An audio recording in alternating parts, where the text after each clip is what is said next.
Are you proud of who I am today? I am always proud of you. Wala sila dito, kiss mo ko. I'm proud of you too. Alam mo ba na in love ka na sa akin sa unang date pa lang natin? Lalamig yung kamay ko kapag ako ano masagot ko. Sige. Hi everyone, my name is Dong Dantes. I'm here with my wife. Marian Dantes. Hi guys! Welcome sa aking channel. Sa video ito, mapapanood natin ang dongyan. At meron pa silang lie detector test kung nagsasabi ba sila ng totoo sa Q&A.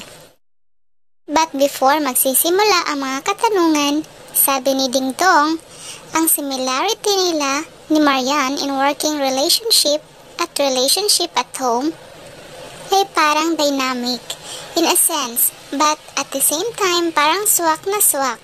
Perfect fit daw sila nung nagkaka-love team sila until love team for life.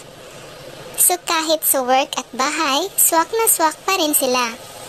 At sabi ni Marian, para din silang clay in different shape at kung isama ito, ang mold maging one shape. Ang sweet naman ng dalawa, di ba? So, panoorin natin ang dalawa guys while merong lie detector test. Alright, so today, again, we're going to test your relationship as co-workers and of course as husband and wife with a lie detector. Parang kinabahan ako bigla. Baka mamaya kahit tama yung sagot ko. Daya. Rain. Papel. Talo ka. Okay, sige, ako na. At tingin mo ba, nagbago ba ako simula nung nakilala mo ako? Yes. Uy! meron Yes! nga, oo. Pero So, ibig sinasabi sabihin, lie. sabi niya nagsisinungaling Hindi, kasi sa ka totoo daw. lang, parang yes and no. Yes, nagbago siya, of course, for the better. So, no, dahil yun pa rin naman yung traits. So, yun naman yung nasa isip ko na eh. Kumbaga parang super improved version, definitely ngayon. Dahil sa lahat ng napagdaanan na niya. Yeah. Whoo! Ako na yung next. Anong tanong mo? To. Alam mo ba na in love ka na sa akin sa unang date pa lang natin? Lalamig yung kamay ko kapag ako ano masagot ko. Sige. Sa unang date Lagay mo na. Takot ako mga mamanginig ako So, dyan. nung unang date pa lang natin, alam mo ba na in love ka na sa akin? Yeah. No. Hindi mo alam.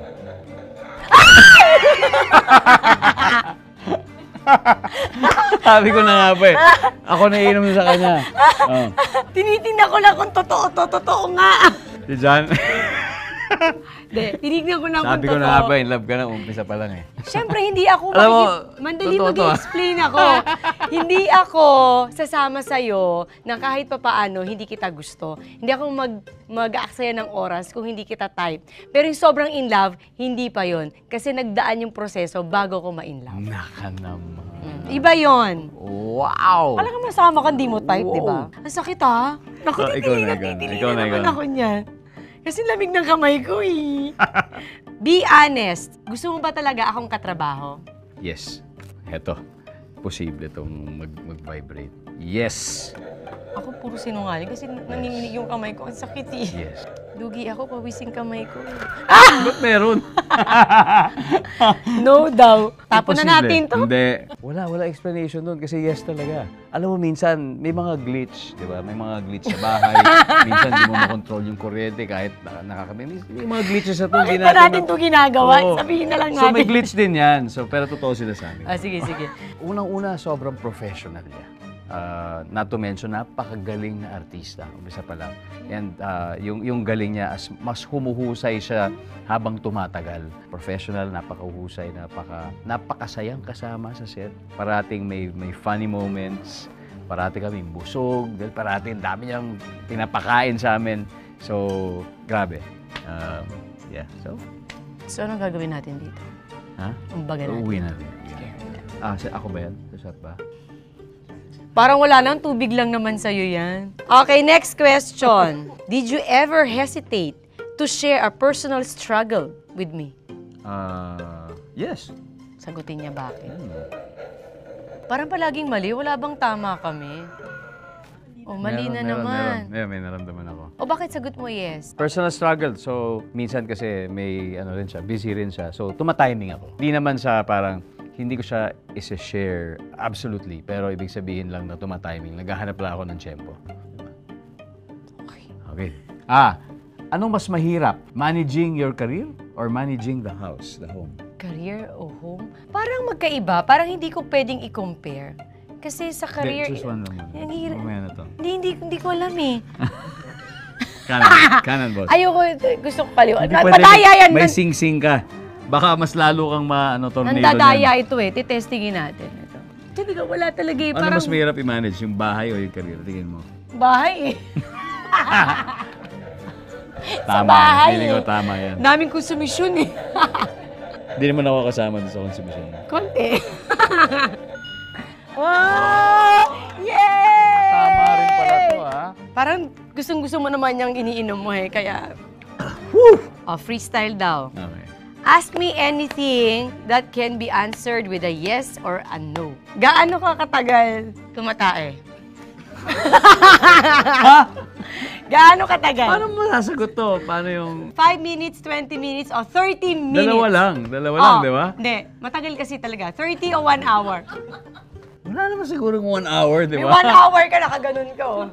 1 hour. Ang tanong yan. Oh, di ba maiba naman tayo? Palagi na lang sweet-sweetan eh. Gaano? 30. Siyempre. Explain mo ba 30 ah? Ako 10 minutes lang, tapos na. Hoy! Sabi ko sa'yo eh, 1 oras ka kaya umepo. Imposible. O sige na, 35. Ang cute niya kasi. Ang tagal. Parang ang bilis. Siya talaga, nakalinis na ako, nakabalik na ako. Saan ka pa rin? Okay, next. Gaganti yan. Gaganti. Anong favorite app mo? TikTok o Instagram? TikTok. Everybody look to the left. Everybody look to... Tawa ka ng tawa sa guru. Oh! Kasi sa TikTok nagagawa ko yung mga gusto kong gawin. Like example, sumayaw, magluto. Although nagagawa ko din sa Instagram, pero parang nakita ko yung plataforma ng TikTok na parang wala kang dapat sundan. Kasi di ba sa Instagram medyo parang masyadong mga class, masyadong high-end, masyadong ganito. Tapos sa TikTok parang doon ko nagagawa yung gusto kong mga gawin na hindi ko kailangan i-edit ng maganda. Alam mo yung ganun? Parang natural, realistic siya. Last? Dapat pala tinanong ko, dancing o ako? Huy! Di tinatanong yun. Kung babalikan mo ang mga oras, ano ang gusto mong ibalik from the past? Or kung meron gustong ibalik? Okay, kung meron kang gustong ibalik from the past, ano yun? Meron. Uy! Meron pa rin. Bakit? Ano yung gusto mong balikan pero sinasabi nito hindi? Ako, kung i-rewind ko yung buhay ko sana, mas natuto ako basketball. Ganun lang naman. Magaling ka naman mag-basketball ah. Talaga. Pero mangharang lang. Mangharang lang. Are you proud of who I am today? Sa'yo? Ah. Kung proud ako sa'yo? Ah. Siyempre, of course. Walang dahilan para maging hindi. Pag ito mali, uwi na kayo. Maling kamay eh. Okay lang ba yun? Kasi nakukuryente yung kabila eh. Mali mo makalusot. I am always proud of you. Wala sila dito. I'm proud of you too. Ayos. Thank you. Congratulations for Thank you. Wala, uwi na namin to. Uwi mo na to. Excited kami kasi itong Metro Manila Film Festival ay sobrang daming entries and ngayon lang ulit namin naramdaman na ganito karaming tao ang interested to watch Filipino films dahil 10 po ang mga maglalahok at kasama kami doon yung movie naming Rewind. So sana panoorin niyo po yung movie namin. 13 years kami bago kami nagsama ulit sa isang pelikula. And napaka-swerte kong magawa ko itong project na to with my wife dahil bagay na bagay sa kanyang role. And sa tingin ko walang ibang pwedeng gumanap nun talaga kung hindi siya. At basta panoorin niyo na lang. Napakaganda ng mensahe ng pelikula. Kaya naman sana iniibitahan namin kayo na manood ng Rewind dahil para sa inyo po ito.